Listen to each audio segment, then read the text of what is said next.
আসসালামু আলাইকুম ভিউয়ার্স। সবাই কেমন আছেন? আশা করি সবাই অনেক ভালো আছেন। আমিও ভালো আছি। জাহান ইউটিউব চ্যানেলের পক্ষ থেকে সবাইকে স্বাগতম। আজ আমরা দেখব কিভাবে মোবাইলের মাধ্যমে কোনো কিছু স্ক্যান করে ইমেল করা যায়। চলুন শুরু করা যাক। তার আগে সবার আগে ছোট্ট একটা অনুরোধ, যদি আপনারা আমার চ্যানেলে নতুন হয়ে থাকেন তাহলে অবশ্যই চ্যানেলটি সাবস্ক্রাইব করে আমাদের পাশে থাকবেন।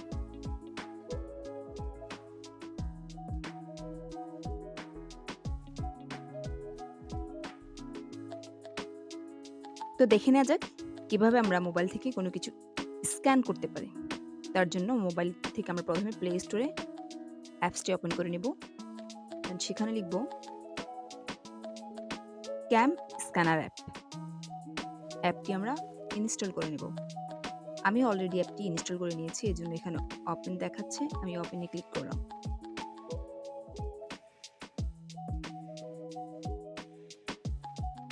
আমরা চলে এসেছি ক্যাম স্ক্যানার অ্যাপসে। এখানে অনেকগুলো অপশন আমরা দেখতে পাবো, smart, scan, PDF tools, import image, and দেখুন নিচের দিকে আছে হোম, ফাইলস, টুলস, মি এবং একটি ক্যামেরা আইকন। আমরা যদি কোনো কিছু ছবি তুলতে চাই তাহলে আমরা ক্যামেরা আইকনটাতে ক্লিক করব। দেখুন এখানে আমি একটা সার্টিফিকেট রেখেছি, আমি এটার ছবি তুলব।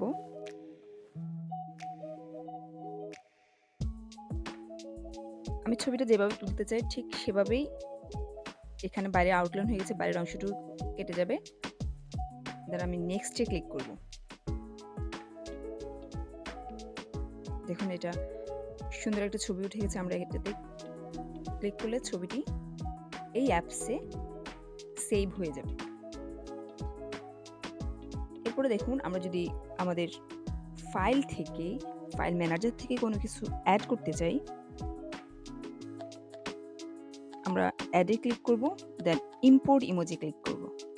ইম্পোর্ট ইমোজি ক্লিক করলে আমরা এখান থেকে যে কোনো একটা পিকচার সিলেক্ট করলাম, দেন ইম্পোর্টে ক্লিক করলাম। যে এটাও আমার এখন এই যে দেখুন সুন্দর একটা ছবি উঠে গেছে।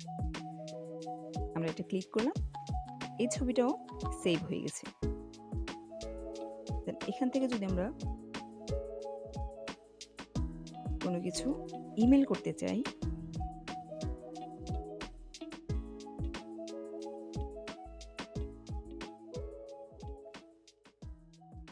তাহলে আমরা ইমেল অ্যাপসে যাব।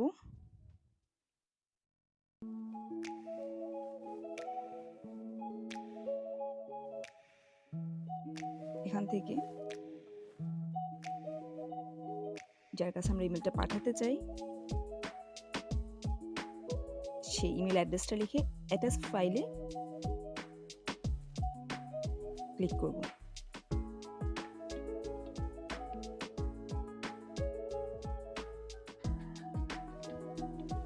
তারপর দেখুন এখানে আমরা ড্রাইভে ক্লিক করলাম, মাই ড্রাইভ।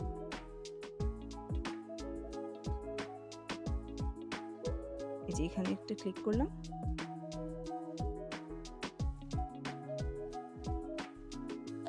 এখানে ক্যাম স্ক্যানে রাখা আমার ডকুমেন্টসগুলো চলে আসছে। ইনসার্ট ফ্রম ড্রাইভ,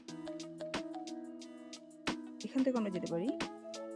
এই যে ক্লিক করলাম, সিলেক্ট করলাম, দেন ক্যাম স্ক্যানার অ্যাপে যে ছবিগুলো আমি তুলে রেখেছিলাম এই ছবিগুলো এখানে অ্যাডজাস্ট হয়ে গেছে। আমি দুটো ফাইল এখানে অ্যাডজাস্ট করলাম, এন্ড দেন আমি যদি সেন্ড করি